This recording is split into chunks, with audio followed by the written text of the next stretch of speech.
আসসালামু আলাইকুম। আদনান ডেইরি থেকে আজকের যে বিষয় নিয়ে আলোচনা করব সেটা হচ্ছে গরু কেনার ক্ষেত্রে আপনারা যে গরু কেনার ক্ষেত্রে যে ভুলটা করেন সেই সম্বন্ধে কিছু আলোচনা করব।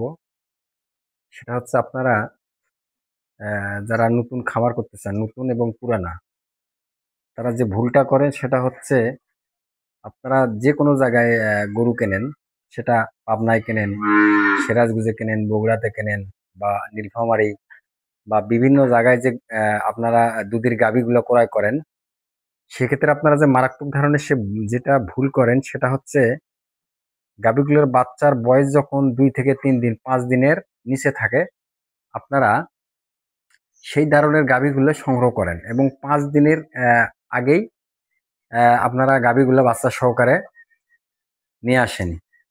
সেই ক্ষেত্রে যে সমস্যাটা হয় সেটা হচ্ছে আপনারা একটা জিনিস সবসময় লক্ষ্য করবেন, সেটা হচ্ছে যে ফ্রিজিয়াম গাভীর যে বাচ্চাগুলা, এই বাচ্চাগুলো মেইনত মারা যায় হচ্ছে পাতলা পায়খানা এবং রক্ত আমাশার কারণে।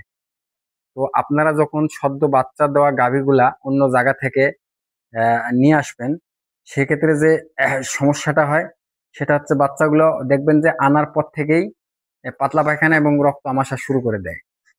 তো আপনারা একটা জিনিস চিন্তা করবেন যে ফ্রিজিয়াম গাভীর যে বাচ্চাগুলো হয় সেগুলো শতকরা ৭০ থেকে ৮০টা যে বাচ্চাগুলো মারা যায় সেগুলো হচ্ছে পাতলা পায়খানা এবং রক্ত আমাশার কারণে।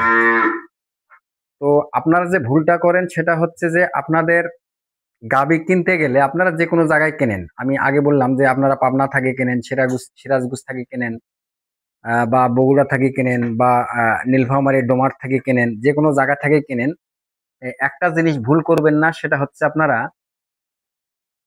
5 দিনের বাচ্চা,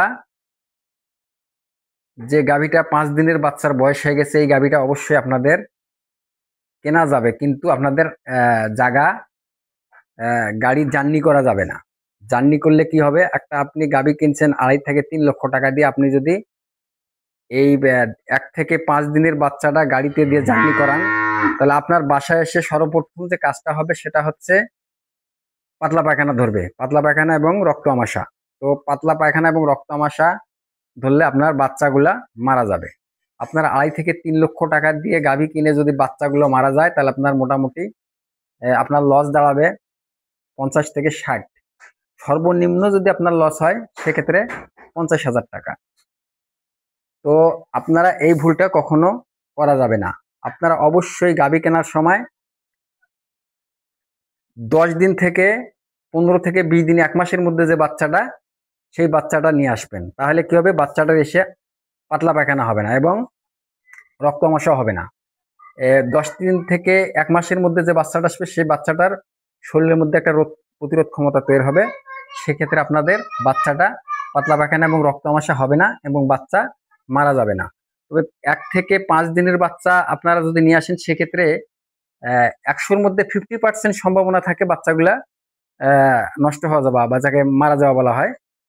আর একটা ভুল আপনারা করেন সেটা হচ্ছে খামারে গিয়ে আপনারা গাব গরু যখন কেনেন, তখন আপনাদের খামারি বলে যে এখন এই গাভীটার সময় আছে 15 থেকে 20 দিন। ও খামারি বলে যে এটা একবারে জার্নি সেফ।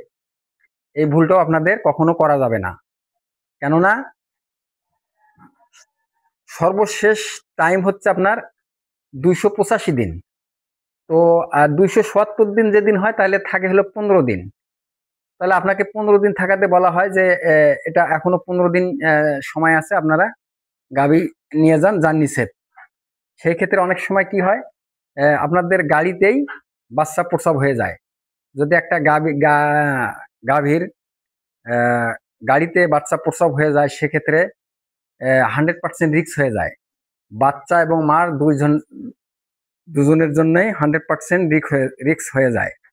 সেক্ষেত্রে আপনারা যখন বলবে যে 15 দিন বা 10 দিন সময় আছে, অবশ্যই এই গাভীটা আপনাদের জার্নি করা যাবে না। গাভীটাকে অবশ্যই হয় বাচ্চা দেওয়ার পরে নিয়ে আসতে হবে, না হলে যে গাভীটার 1 মাস সময় আছে বা 1 মাসের বেশি আছে, সেই গাভীটা অবশ্যই আপনাদের ক্রয় করতে হবে।